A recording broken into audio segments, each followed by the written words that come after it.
ಕುಂದಾನಗರಿ ಬೆಳಗಾವಿಯಲ್ಲಿ ಪ್ರಧಾನಿ ಮೋದಿ ಎರಡನೇ ಹಂತದ ಮಹಾಯುದ್ಧಕ್ಕೆ ಪಾಂಚಜನ್ಯ ಮೊಳಗಿಸಿದ್ದಾರೆ.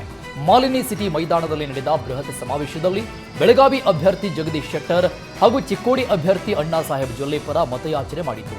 ಕಾಂಗ್ರೆಸ್ ವಿರುದ್ಧವೂ ವಾಗ್ದಾಳಿ ನಡೆಸಿತು. ರಾಜ್ಯದಲ್ಲಿ ಕಾಂಗ್ರೆಸ್ ಆಡಳಿತದಲ್ಲಿ ಕಾನೂನು ಸುವ್ಯವಸ್ಥೆ ಹದಗೆಟ್ಟಿದೆ. ಬೆಳಗಾವಿಯಲ್ಲಿ ಆದಿವಾಸಿ ಮಹಿಳೆ ಮೇಲೆ ಹಲ್ಲೆ ನಡೆದಿದೆ. ಚಿಕ್ಕೋಡಿಯಲ್ಲಿ ಜೈನ ಮುನಿ ಹತ್ಯೆ ನಡೆದಿದೆ ಅಂತ ಚಾಟಿ ಬೀಸಿದ್ದಾರೆ. ಕುಂದಾನಗರಿ ಬಳಿಕ ಶಿರಸಿಯಲ್ಲಿ ಪ್ರಧಾನಿ ಮೋದಿ ಪ್ರಚಾರ ನಡೆಸಿದ್ರು. ಶಿರಸಿಯ ಸಮಾವೇಶದಲ್ಲಿ ಮಾತನಾಡಿದ ಮೋದಿ ಕಾಂಗ್ರೆಸ್ ವಿರುದ್ಧ ವಾಗ್ದಾಳಿ ನಡೆಸಿದ್ರು. ಕರ್ನಾಟಕದ ಪೋಷಕರು ತಮ್ಮ ಹೆಣ್ಮಕ್ಕಳ ಬಗ್ಗೆ ಚಿಂತೆ ಮಾಡುವಂತಾಗಿದೆ. 2014ಕ್ಕೂ ಮೊದಲು ಎಲ್ಲೆಡೆ ಬಾಂಬ್ ಸ್ಫೋಟದ ಸುದ್ದಿಯೇ ಬರ್ತಾ ಇತ್ತು.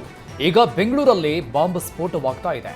ಬೆಂಗಳೂರಲ್ಲಿ ಸ್ಫೋಟವಾಗಿದ್ದು ಸಿಲಿಂಡರು ನಿಮ್ಮ ಬುದ್ಧಿಯೋ ಅಂತ ಕಾಂಗ್ರೆಸ್ ವಿರುದ್ಧ ಆಕ್ರೋಶ ಹೊರಹಾಕಿದ್ದಾರೆ. ಶಿರಸಿಯ ಬಳಿಕ ದಾವಣಗೆರೆಯಲ್ಲಿ ಬಿಜೆಪಿ ಅಭ್ಯರ್ಥಿ ಗಾಯತ್ರಿ ಸಿದ್ದೇಶ್ವರ್ ಹಾಗೂ ಹಾವೇರಿ ಅಭ್ಯರ್ಥಿ ಬೊಮ್ಮಾಯಿ ಪರ ಪ್ರಧಾನಿ ಮೋದಿ ಪ್ರಚಾರ ಮಾಡಿದರು. ಸಮಾವೇಶಕ್ಕೆ ಆಗಮಿಸಿದ ಪ್ರಧಾನಿ ಮೋದಿಗೆ ಬಿಜೆಪಿ ನಾಯಕರು ವಿಶೇಷ ಟೋಪಿ ತೊಡಿಸಿ ಗೌರವಿಸಿದರು. ಸ್ಥಳೀಯ ಕಲಾವಿದರು ಅಡಿಕೆ ಪಟ್ಟಿಯಲ್ಲಿ ಮಾಡಿರುವ ಟೋಪಿ ಹಾಗೂ ಲಂಬಾಣಿ ಸಮುದಾಯದ ಕರಕುಶಲ ಕಸೂತಿ ಶಾಲು ಹಾಕಿ ಸನ್ಮಾನ ಮಾಡಿದ್ದಾರೆ. ಶ್ರೀರಾಮನ ಬೆಳ್ಳಿ ಮೂರ್ತಿಯನ್ನ ನೆನಪಿನ ಕಾಣಿಕೆಯಾಗಿ ನೀಡಿದ್ದಾರೆ. ಹೊಸಪೇಟೆ ಸಮಾವೇಶದಲ್ಲಿ ಪ್ರಧಾನಿ ಮೋದಿ ಬಿಜೆಪಿ ಅಭ್ಯರ್ಥಿಗಳ ಪರ ಮತ ಶಿಕಾರಿ ಮಾಡಿದರು. ಪ್ರಧಾನಿ ಮೋದಿ ವೇದಿಕೆಗೆ ಆಗಮಿಸ್ತಾ ಇದ್ದಂತೆ ಜಯಘೋಷ ಮುಗಿಲು ಮುಟ್ಟಿತು. ಸಮಾವೇಶದಲ್ಲಿ ಮಾತನಾಡಿದ ಪ್ರಧಾನಿ ಮೋದಿ ಕಾಂಗ್ರೆಸ್ ವಿರುದ್ಧ ಟೀಕಾ ಪ್ರಹಾರ ನಡೆಸಿದರು. ಕಾಂಗ್ರೆಸ್ ಸರ್ಕಾರ ಕರ್ನಾಟಕಕ್ಕೆ ಮತ್ತು ದೇಶಕ್ಕೆ ಆತಂಕಕಾರಿ. ಪಿಎಫ್ಐ ಜೊತೆ ಕಾಂಗ್ರೆಸ್ ಹೊಂದಾಣಿಕೆ ಮಾಡಿಕೊಡ್ತಾ ಇದೆ. ಕಾಂಗ್ರೆಸ್ ಸರ್ಕಾರದ ಅವಧಿಯಲ್ಲಿ ಬೆಂಗಳೂರಲ್ಲಿ ಬಾಂಬ್ ಬ್ಲಾಸ್ಟ್ ಆಯಿತು. ಹುಬ್ಬಳ್ಳಿಯ ಕಾಲೇಜಿನಲ್ಲಿ ನೇಹಾ ಹತ್ಯೆ ನಡೆಯಿತು. ಕಾಂಗ್ರೆಸ್ ಸರ್ಕಾರ ವೋಟ್ ಬ್ಯಾಂಕ್ ಸರ್ಕಾರ ಅಂತ ಪ್ರಧಾನಿ ಮೋದಿ ಚಾಟಿ ಬೀಸಿದ್ದಾರೆ.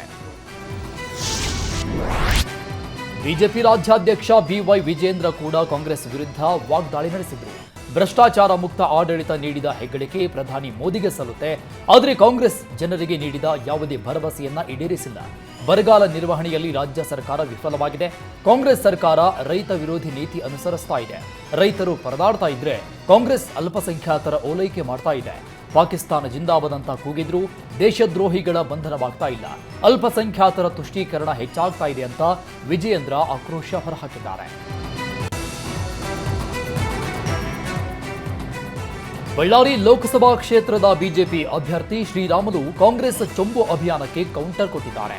ರಾಹುಲ್ ಗಾಂಧಿ ಎಲ್ಲಾ ಕಡೆ ಚೊಂಬು ಹಿಡಿದುಕೊಂಡು ಅಡ್ಡಾಡ್ತಾ ಇದ್ದಾರೆ.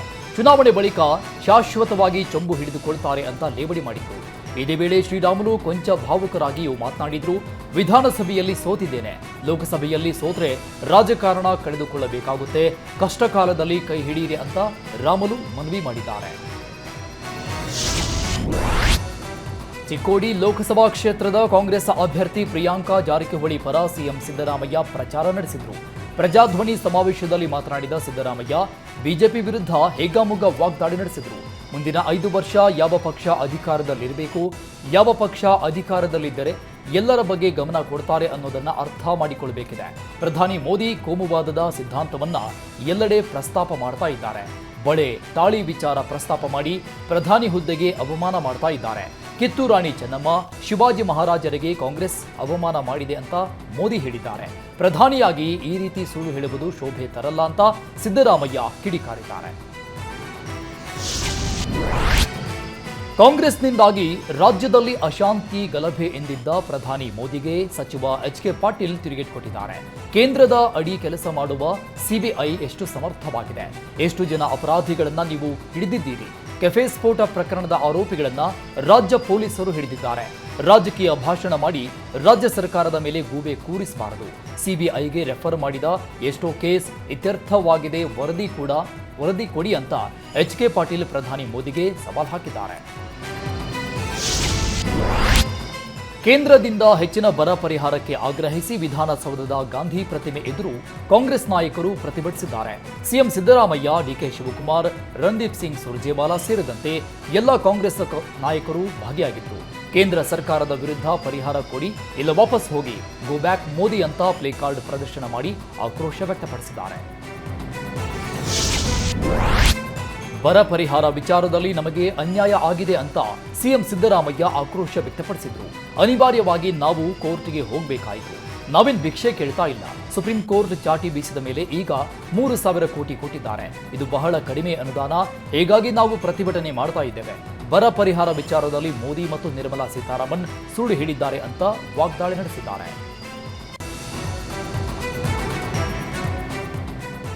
ಗಡಿ ಜಿಲ್ಲೆ ಬೀದರ್ನಲ್ಲಿ ಸುದ್ದಿಗೋಷ್ಠಿ ನಡೆಸಿದ ರಾಜ್ಯ ಕಾಂಗ್ರೆಸ್ ಚುನಾವಣಾ ಉಸ್ತುವಾರಿ ರಣದೀಪ್ ಸುರ್ಜೇವಾಲಾ ಬಿಜೆಪಿ ವಿರುದ್ಧ ಆಕ್ರೋಶ ವ್ಯಕ್ತಪಡಿಸಿದರು. ಬರ ಪರಿಹಾರ ವಿಚಾರದಲ್ಲಿ ಪ್ರಧಾನಿ ಮೋದಿ ಕರ್ನಾಟಕಕ್ಕೆ ಘೋರ ಅನ್ಯಾಯ ಮಾಡಿದ್ದಾರೆ. ನಾವು 100 ರೂಪಾಯಿ ನೀಡಿದ್ರೆ 13 ರೂಪಾಯಿ ವಾಪಸ್ ನೀಡ್ತಾ ಇದ್ದಾರೆ. ರಾಜ್ಯಕ್ಕೆ ಖಾಲಿ ಚೊಂಬು ನೀಡಿದ್ದಾರೆ. ಸಿಎಂ ಸೇರಿದಂತೆ ಹಲವು ಸಚಿವರು ಕೇಂದ್ರ ಸಚಿವರನ್ನ ಭೇಟಿ ಮಾಡಿದ್ರು. ಆದರೆ ಕೋರ್ಟ್ ಮೆಟ್ಟಿಲೇರಿದ ಬಳಿಕ ನಮಗೆ ಹಣ ನೀಡಿದ್ದಾರೆ. ರಾಜ್ಯದ ರೈತರಿಗೆ ಬಿಜೆಪಿ ಭೇದ ಭಾವ ಮಾಡ್ತಾ ಇದೆ ಅಂತ ಸುರ್ಜೇವಾಲಾ ಆರೋಪಿಸಿದ್ದಾರೆ. ಪೂರ್ಣ ಪ್ರಮಾಣದ ಬರ ಪರಿಹಾರ ನೀಡಿಲ್ಲವೆಂದು ಕೇಂದ್ರದ ವಿರುದ್ಧ ಕಾಂಗ್ರೆಸ್ ಪ್ರತಿಭಟನೆಗೆ ಮಾಜಿ ಸಿಎಂ ಬಿಎಸ್ ಯಡಿಯೂರಪ್ಪ ಕಿಡಿಕಾರಿದ್ದಾರೆ. ಇಷ್ಟು ದೊಡ್ಡ ಪ್ರಮಾಣದ ಪರಿಹಾರ ನೀಡಿದ್ರೂ ಪ್ರತಿಭಟನೆ ನಡೆಸಿದ್ದಾರೆ. ಇವರ ಮೂಲ ಉದ್ದೇಶ ಕೇಂದ್ರ ಸರ್ಕಾರವನ್ನ ದೂಷಿಸಬೇಕು ಅನ್ನೋದು. ಜನರು ಕಾಂಗ್ರೆಸ್ ನಾಯಕರ ನಡೆಯನ್ನ ಗಮನಿಸ್ತಾ ಇದ್ದಾರೆ. ಇದು ಕಾಂಗ್ರೆಸ್ಸಿಗರಿಗೆ ಶೋಭೆ ತರೋದಿಲ್ಲ. ಸಿಎಂ ಹಾಗೂ ಡಿಸಿಎಂ ಪ್ರತಿಭಟನೆಯನ್ನ ಖಂಡಿಸುವುದಾಗಿ ಬಿಎಸ್ ಯಡಿಯೂರಪ್ಪ ಹೇಳಿದ್ದಾರೆ. ಅಶ್ಲೀಲ ವಿಡಿಯೋ ಪೆನ್ ಡ್ರೈವ್ ಹಾಸನದಲ್ಲಿ ಕೋಲಾಹಲ ಸೃಷ್ಟಿ ಮಾಡ್ತಾ ಇದ್ದಂತೆ ಹೊಳೆನರಸೀಪುರ ಟೌನ್ ಠಾಣೆಯಲ್ಲಿ ಮೊದಲ ಎಫ್ಐಆರ್ ದಾಖಲಾಗಿದೆ. ಸಂತ್ರಸ್ತೆಯೊಬ್ಬರ ದೂರು ಆಧರಿಸಿ ಐಪಿಸಿ ಸೆಕ್ಷನ್ 354A, 354D, 506, 509 ಅಡಿಯಲ್ಲಿ ಎಫ್ಐಆರ್ ದಾಖಲಿಸಲಾಗಿದೆ. ಪ್ರಕರಣದಲ್ಲಿ ಮಾಜಿ ಸಚಿವ ಎಚ್.ಡಿ. ರೇವಣ್ಣ A1 ಆರೋಪಿಯಾಗಿದ್ರೆ ಸಂಸದ ಪ್ರಜ್ವಲ್ ರೇವಣ್ಣ A2 ಆರೋಪಿ. ಮನೆ ಕೆಲಸ ಮಾಡ್ತಾ ಇದ್ದಾಗ ದೌರ್ಜನ್ಯ ಎಸಗ್ತಾ ಇದ್ರು, ಹಣ್ಣು ಕೊಡುವ ನೆಪದಲ್ಲಿ ಮೈ ಮುಟ್ತಾ ಇದ್ರು ಅಂತ ಸಂತ್ರಸ್ತೆ ತಮ್ಮ ದೂರಲ್ಲಿ ಉಲ್ಲೇಖಿಸಿದ್ದಾರೆ.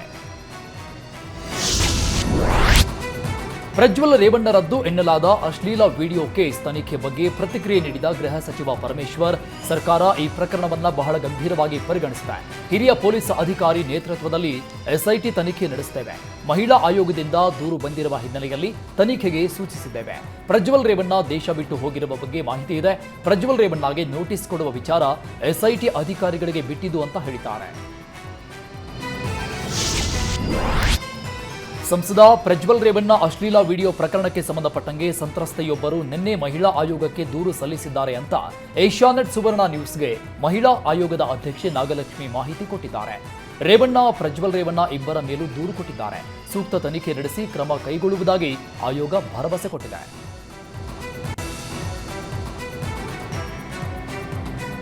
ಪ್ರಜ್ವಲ್ ರೇವಣ್ಣ ಪೆನ್ ಡ್ರೈವ್ ಪ್ರಕರಣದ ಬಗ್ಗೆ ಪ್ರತಿಕ್ರಿಯೆ ನೀಡಿದ ಡಿಸಿಎಂ ಡಿಕೆ ಶಿವಕುಮಾರ್, ಈ ಬಗ್ಗೆ ಶೋಭಕ್ಕ, ಯಡಿಯೂರಪ್ಪ, ವಿಜೇಂದ್ರ ಹಾಗೂ ಕುಮಾರಣ್ಣನಿಗೆ ಪ್ರಶ್ನೆ ಕೇಳಬೇಕು. ಯಾಕೆ ಅವರು ಬಾಯಿ ಬಿಡ್ತಾ ಇಲ್ಲ? ಎಲ್ಲೆಲ್ಲೋ ಬಾಯಿ ಬಿಡ್ತಾರೆ, ಎಲ್ಲೆಲ್ಲೋ ಟ್ವೀಟ್ ಮಾಡ್ತಾರೆ. ರಾಜ್ಯ ತಲೆ ತಗ್ಗಿಸುವಂತೆ ಆಗಿದೆ. ದೆಹಲಿಯಿಂದ ಎಷ್ಟು ಕರೆ ಬರ್ತಾ ಇದ್ದಾವೆ ಗೊತ್ತಾ? ಬಿಜೆಪಿಯವರು ಉತ್ತರ ಕೊಡಬೇಕು ಇದಕ್ಕೆ ಅಂತ ಡಿಕೆಶಿ ವಾಗ್ದಾಳಿ ನಡೆಸಿದ್ದಾರೆ. ಪ್ರಜ್ವಲ್ ರೇವಣ್ಣ ಅಶ್ಲೀಲ ವಿಡಿಯೋ ಪ್ರಕರಣ ದೇಶದ ಇತಿಹಾಸದಲ್ಲೇ ದೊಡ್ಡ ಲೈಂಗಿಕ ಹಗರಣವಾಗಿದೆ ಅಂತ ಸಚಿವ ಕೃಷ್ಣ ಬೈರೇಗೌಡ ಹೇಳಿದ್ದಾರೆ. ಮಾಜಿ ಪ್ರಧಾನಿಗಳ ಮೊಮ್ಮಗ ಈ ರೀತಿ ಮಾಡಿರೋದು ದೊಡ್ಡ ತಪ್ಪು. ಮೊಮ್ಮಗ ಇಷ್ಟೆಲ್ಲ ಮಾಡಿದ್ರೂ ಅವರಿಗೆ ಗೊತ್ತೇ ಇಲ್ವಾ? ಅಥವಾ ಗೊತ್ತಿದ್ರೂ ಈ ಕೃತ್ಯಕ್ಕೆ ಪ್ರೋತ್ಸಾಹ ನೀಡ್ತಾ ಇದ್ರ? ಅವರ ತಂದೆ ತಾಯಿ ಇದಕ್ಕೆಲ್ಲ ಉತ್ತರ ಕೊಡಬೇಕು ಅಂತ ಹೇಳಿದ್ದಾರೆ. ವಿಡಿಯೋ ವೈರಲ್ ಪ್ರಕರಣದ ಬಗ್ಗೆ ಎಚ್.ಡಿ. ಕುಮಾರಸ್ವಾಮಿ ಕೊನೆಗೂ ಮೌನ ಮುರಿದಿದ್ದಾರೆ. ದೇವೇಗೌಡರಾಗಲಿ ನಾನಾಗಲಿ ಹೆಣ್ಣು ಮಕ್ಕಳ ವಿಚಾರದಲ್ಲಿ ಗೌರವ ಕೊಟ್ಟು ಅವರ ಸಮಸ್ಯೆ ಬಗೆಹರಿಸಿ ಕಳಿಸಿದ್ದೇವೆ. ಹಾಸನ ಚುನಾವಣಾ ಪ್ರಚಾರ ವೇಳೆ ಪ್ರಕರಣ ಆರಂಭ ಆಗಿದೆ. ತನಿಖೆ ಆದ್ಮೇಲೆ ಸತ್ಯಾಸತ್ಯತೆ ಹೊರಬರುತ್ತೆ. ತಪ್ಪು ಮಾಡಿದವನು ಉಪ್ಪು ತಿಂದವನು ನೀರು ಕುಡಿಯಲೇಬೇಕು. ನಾವು ತಪ್ಪು ಮಾಡಿದವರನ್ನ ಕ್ಷಮಿಸುವುದಿಲ್ಲ ಅಂತ ಹೇಳಿದ್ದಾರೆ. ಪ್ರಜ್ವಲ್ ರೇವಣ್ಣ ವಿರುದ್ಧ ಕಾಂಗ್ರೆಸ್ ಮುಖಂಡ ಎಸ್ ಮನೋಹರ್ ನೇತೃತ್ವದಲ್ಲಿ ಕಾರ್ಯಕರ್ತರು ಪ್ರತಿಭಟನೆ ನಡೆಸಿದ್ದಾರೆ. ಪ್ರಜ್ವಲ್ ರೇವಣ್ಣ ಪ್ರತಿಕೃತಿಗೆ ಪೊರಕೆ ಏಟು ಹಾಕಿದ ಮಹಿಳೆಯರು ಪ್ರಜ್ವಲ್ ರೇವಣ್ಣನ ಗಲ್ಲಿಗೇರಿಸಿ ಅಂತ ಘೋಷಣೆ ಕೂಗಿ ಆಕ್ರೋಶ ವ್ಯಕ್ತಪಡಿಸಿದ್ದಾರೆ. ದೇವೇಗೌಡರು ಹಾಗೂ ಎಚ್ಡಿಕೆ ಮುಖವಾಡ ಹಾಕಿ ಅಣಕು ಪ್ರದರ್ಶನ ಮಾಡಿದ್ದಾರೆ. ಶಿವಮೊಗ್ಗ ನಗರದಲ್ಲಿ ಬಿವೈ ರಾಘವೇಂದ್ರ ಭರ್ಜರಿ ಮತಬೇಟೆ ನಡೆಸಿದರು. ನಗರದ ನೆಹರು ಕ್ರೀಡಾಂಗಣ, ಅಲ್ಲಮಪ್ರಭು ಮೈದಾನ ಸೇರಿದಂತೆ ಹಲವೆಡೆ ಬೆಳಗಿನ ವಾಕಿಂಗ್ ಮಾಡುವವರ ಬಳಿ ಮತಯಾಚನೆ ಮಾಡಿದ್ರು. ಈ ವೇಳೆ ಕ್ರೀಡಾಪಟುಗಳನ್ನು ಭೇಟಿ ಮಾಡಿ ಕ್ರೀಡಾ ಅಭಿವೃದ್ಧಿಗೆ ಬಿಜೆಪಿ ಸರ್ಕಾರ ಕೈಗೊಂಡಿದ್ದ ಕಾರ್ಯಗಳನ್ನು ವಿವರಿಸಿದರು.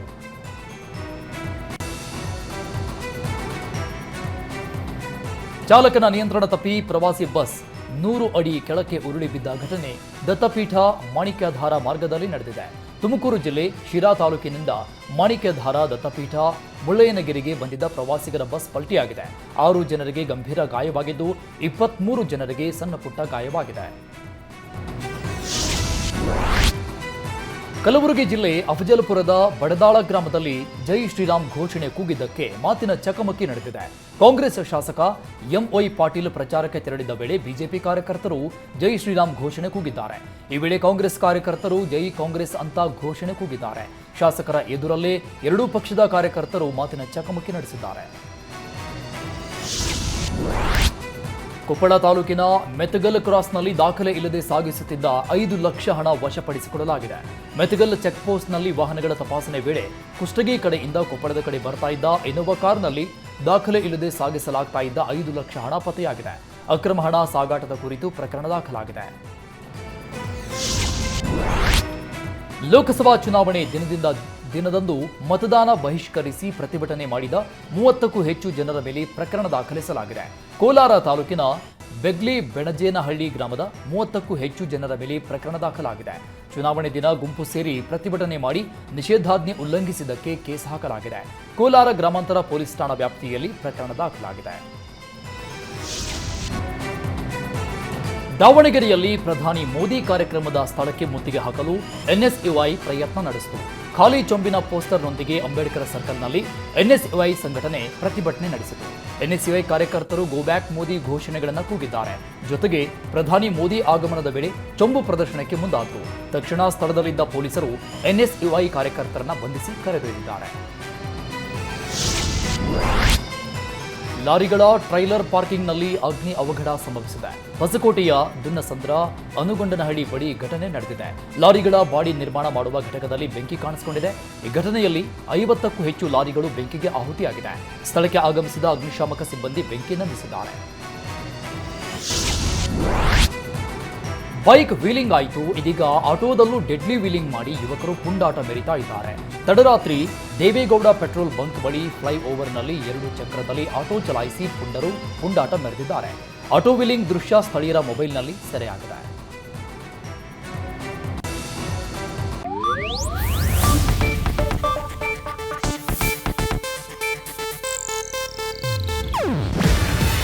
ಇದು ಏಷ್ಯಾನೆಟ್ ನ್ಯೂಸ್ ನೆಟ್ವರ್ಕ್ ಪ್ರಸ್ತುತಿ. ನೀವು ನೋಡ್ತಿದ್ದೀರಾ ಏಷ್ಯಾನೆಟ್ ಸುವರ್ಣ ನ್ಯೂಸ್.